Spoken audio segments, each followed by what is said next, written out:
Alright, so in order to free up this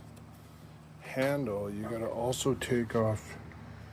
this side, and you have to take off this black trim, which you have to unbolt a couple bolts here and then your two up here, and then you can remove this so that you can unbolt this bolt right here so that we can free up this handle so we can pull it back to slide on our new handle.